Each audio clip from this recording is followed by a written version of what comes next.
নমস্কার দর্শক বন্ধুরা, আমি সুজয়। গল্প কথায় আপনাদেরকে স্বাগত। আজকে গল্প কথায় আমি একটি ভৌতিক ঘটনা আপনাদেরকে শোনাতে যাচ্ছি, যেটি দেশ পাবলিশার্সে দেবল দেব বর্মা নামক একটি লেখকের লেখা। ঘটনাটি আমার নিজস্ব খুব পছন্দ, সেটি আজকে আপনাদেরকে আমি শোনাতে যাচ্ছি। গল্পের নাম সেই ছেলেটা। ঘটনাটা মনে হলে এখনো গায়ে কাটা দেয়। সেই অন্ধকার রাত্রি, নিস্তব্ধ পৃথিবী, আকাশে অসংখ্য বোবা তারা, শুধু একটা রাতচরা পাখি মাঝে মাঝে কর্কশ্বরে ডেকে কোথায় উড়ে যাচ্ছিল। ট্রেনের কামরায় শুধু আমরা দুজন বসে, আমি আর সেই ছেলেটা। প্রায় 40 বছর আগের কথা। বাঁকুড়া খ্রিশ্চান কলেজে পড়ি। আমি থাকতাম রোনাল্ডসে হোস্টেলে। ডবল সিটের রুম। বীরেনের বাড়ি আদ্রায়। ডিএস অফিসে ওর বাবা কি যেন কাজ করতেন। শনিবার হলেই বীরেন কেটে পড়তেন। রেলের পাস ছিল, তাই টিকিটের বালাই নেই। আদ্রায় ভাই বোন আর মা বাবার সঙ্গে রবিবারটা দিব্যি মজা করে কাটিয়ে এসে সোমবার সকালে এসে কলেজ করত। আমার পক্ষে শনিবার বাড়ি যাওয়ার কোনো উপায় ছিল না। বাবা কাজ করতেন কলিয়ারিতে, আসানসোল থেকে সেটা মাইল 20 দূরে। স্টেশনে নেমে বাস স্ট্যান্ডে যেতে হতো।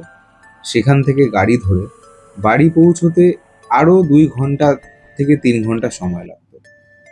তাই অন্তত 3-4 দিন ছুটি না পেলে আমি বাড়ি যাওয়ার ধকল সইতে পারতাম না। একদিন বীরেন বলল আমায়, চল আমার সঙ্গে। আমি ওকে জিজ্ঞেস করলাম, কোথায়? ও বলল, কেন? আদ্রায়, আমাদের বাড়িতে। শনি রবি 2 দিন থাকবি? আমি তো কিছুতেই যেতে রাজি নই। বীরেনও একপ্রকার জেদি। ওর জেদাজেদিতে একদিন রাজি হলাম, কিন্তু একটা শর্তে। রবিবার সকালে গিয়ে সন্ধ্যের ট্রেন ধরে ফিরে আসব। নতুন জায়গায় রাত্রিরে আমার ঘুম আসে না, সেটাই অসুবিধা। আদ্রাতে গিয়ে দিনটা কিন্তু মন্দ কাটলো না। পরের বাড়িতে প্রথম সংকোচ হচ্ছিল ঠিকই, কিন্তু তারপর দিব্যি মিশে গেলাম।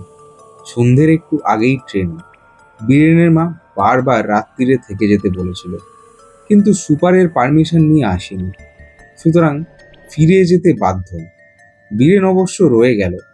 সকালের ট্রেন ধরে সে কলেজে ক্লাস করবে। আদ্রা স্টেশন থেকে যখন গাড়ি ছাড়লো, তখন বেলা পড়তে আর বাকি নেই। লোকাল ট্রেন আসানসোল থেকে খড়গপুর পর্যন্ত যায়। মাঝে গোটা 4 স্টেশন। সন্ধে 7টা নাগাদ বাঁকুড়া পৌঁছবে। ইন্দ্রবিল স্টেশনে গাড়ি প্রায় ঘন্টাখানেক দাঁড়িয়ে রইল। ছোট স্টেশন। কামরায় যে 3-4 জন লোক ছিল, তারা সবাই নেমে গিয়েছে।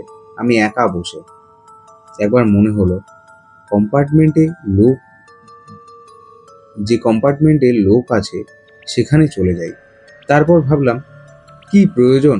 লাট সাহেবের মতো দিব্যি একটা কামরা দখল করে বসে আছি, এমন মকা কি আর কখনো মিলবে? একটু পরেই গাড়ি ছাড়লো। কামরায় টিমটিমে বাতি জ্বলছে, কিন্তু বাইরে নিশ্ছিদ্র অন্ধকার। ঝাঁকড়া চুল দৈত্যের মতো এক একটা গাছ। মাঠের মধ্যে দপ করে একটা আলো জ্বলে আবার নিভে গেল। পশ্চিমের আকাশে বোধহয় অল্প মেঘ জমেছে, মাঝে মাঝে বিদ্যুতের আলো। অথচ পূবের আকাশে অগণিত তারা পাথরকুচির মতো জল করছে। মিনিট 10-15 পরে ট্রেনটা থামল।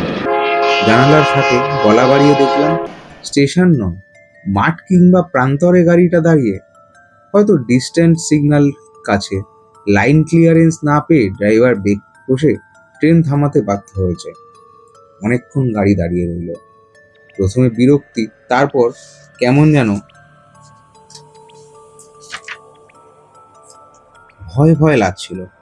একবার মনে হলো বীরেনের মায়ের কথা শুনে রাত্রিটা আদ্রায় থেকে গেলেই ভালো হতো। এখন এই গাড়ি কত রাত্রিরে বাঁকুড়া গিয়ে পৌঁছবে তাই বা কে বলতে পারে। বাথরুম থেকে বেরিয়ে কিন্তু বেশ অবাক হলাম।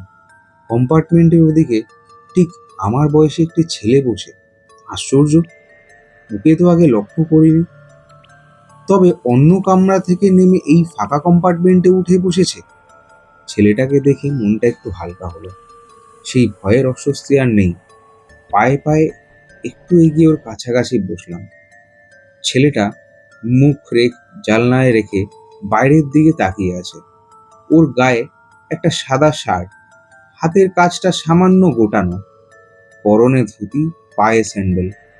আমি কেশে ওর দৃষ্টি আকর্ষণ করতেই ও মুখ ফিরিয়ে ঈষৎ হাসলো। জিজ্ঞাসা করলাম, কতদূর যাবেন? ছেলেটি জবাব দিল, কাছেই। নিজেই বললাম, আমি বাঁকুড়া যাব, ওখানকার কলেজে পড়ি। সে আমায় জিজ্ঞাসা করলো, হোস্টেলে থাকেন?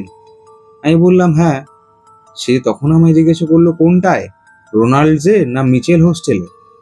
নাম দুটো কেমন করে জানলেন? আমার মনে প্রশ্ন আসলো। আমি তাকে জিজ্ঞাসা করলাম, ওখানে ছিলেন নাকি? সে কোনো জবাব দিল না, কেমন অদ্ভুত হেসে আমার মুখের দিকে তাকিয়ে রইল। গাড়িটা কেমন ঢিকিয়ে ঢিকিয়ে চলছে, আকাশে মেঘ, হঠাৎ বিদ্যুৎ, মনে হলো ঝড় উঠবে। মুখ বুজে বসে থাকতে ভালো লাগছিল না। ছেলেটা তো আমারই বয়সী। কলেজের কোন হোস্টেলে ও থাকতো তাই নয় একবার জিজ্ঞাসা করি, কিংবা কোন প্রফেসরের লেকচার ওর পছন্দ ছিল তাও প্রশ্ন করতে পারি। হঠাৎ মনে হলো সে এক দৃষ্টিতে আমার দিকে তাকিয়ে আছে, কেমন অস্বাভাবিক চাউনি। আমার খুব অস্বস্তি লাগছিল। ছেলেটা ছিটগ্রস্ত, মানে পাগল টাগল নয় তো, কিন্তু জামা কাপড় কিংবা কথাবার্তা শুনে তো তা মনে হলো না। হঠাৎ সে নিজেই বলল, প্রফেসর সুমন্ত্র সান্যালের সঙ্গে একদিন দেখা হলো, বুঝলেন? সুমন্ত্র সান্যাল আর্টসের প্রফেসর। আমরা কলেজে ঢুকবার পর উনি হঠাৎ একদিন হার্ট অ্যাটাকে মারা যান। তাই খুব অবাক স্বরে বললাম, কতদিন আগে দেখা? স্যার কিন্তু মাস 6 হলো মারা গিয়েছেন। সে কোনো উত্তর দিল না, সেই আগের মতো অদ্ভুত হাসলো। মিনিট খানেক না যেতেই ছেলেটা উঠে দাঁড়ালো। গাড়ির দরজার দিকে এগিয়ে যেতেই বললাম, কোথায় যাচ্ছেন? ছেলেটি আমায় বলল, এখানে নামতে হবে। আমি জিজ্ঞাসা করলাম, এখানে? আমি রীতিমতো ভড়কে গিয়েছি। ট্রেন তো থেমে নেই, ধীর গতি হলেও চলছে।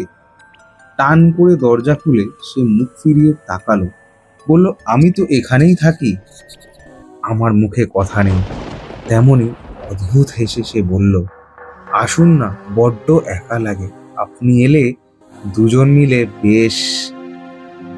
সেই মুহূর্তে গাটা শিরশির করে উঠল, পা দুটোয় ধরল কাঁপুনি।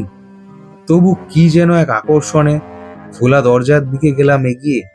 সে হাসছে, বাইরে ঝড় বিদ্যুৎ, চোখের সামনে দেখলাম। শূন্যে গা ভাসিয়ে ছেলেটা দরজা থেকে বেরিয়ে গেল।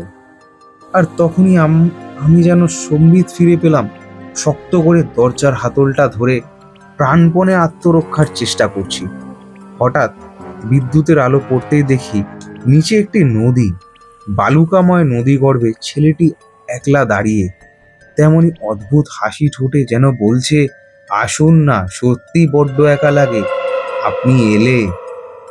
তারপর আর কিচ্ছু মনে নেই। যখন জ্ঞান ফিরল তখন আলো, হই হট্টগোল, গাড়ি বাঁকুড়া স্টেশনে ঢুকছে। পরের দিন সব শুনে বীরেন বলল, তুই খুব বাঁচা বেঁচে গিয়েছিস। আরে ওই তো ইন্দ্রবিল স্টেশনের মাস্টারের ছেলে, নাম নরেন। বছর 2 আগে কলেজে ভর্তি হয়েছিল সে, মিচেল হোস্টেলে থাকতো। ঠিক কি ঘটেছে কেউ জানে না, তবে শোনা যায় হাত ফসকে কম্পার্টমেন্ট থেকে ওই নদীর মধ্যে ছেলেটি পড়ে গিয়েছিল। এই ট্রেনে আরো 2-3 বার ওকে দেখা গিয়েছে। সমবয়সী কোনো ছেলেকে একলা পেলে অমনি কাছে ডাকে, শুকনো নদীতে সে ঝাঁপ দিতে বলে। আমি নির্বক, বলার মতো কিছু ভাষা নেই, ভাষা হারিয়েছি। বীরেন বলল, সন্ধ্যের গাড়িতে তোকে একলা ছাড়া উচিত হয়নি রে। রাত্রিটা থেকে সকালের ট্রেনে ফিরলেই আর কোনো গন্ডগোল হতো না। আজকের মতো গল্প তাহলে এখানেই শেষ করছি। আপনাদের যদি এই গল্প ভালো লেগে থাকে তাহলে অবশ্যই like, comment, subscribe and share করুন। যত বেশি বেশি করে শেয়ার করবেন তত আমার এই গল্প অন্যান্য মানুষদের কাছে পৌঁছতে পারবে। আশা করি আপনাদের ভালো লেগে থাকবে। কোনো ভুল ত্রুটি হলে ক্ষমা করবেন। আমি নিশ্চয়ই পরের পর্বে আরও এক রোমহর্ষক গল্প আপনাদের পাঠ করে শোনাবো এবং চেষ্টা করব এর থেকে যাতে আরও ভালো এবং আরও ভয়ঙ্কর গল্প আপনাদেরকে পড়ে শোনাতে পারি। ধন্যবাদ। শুভরাত্রি।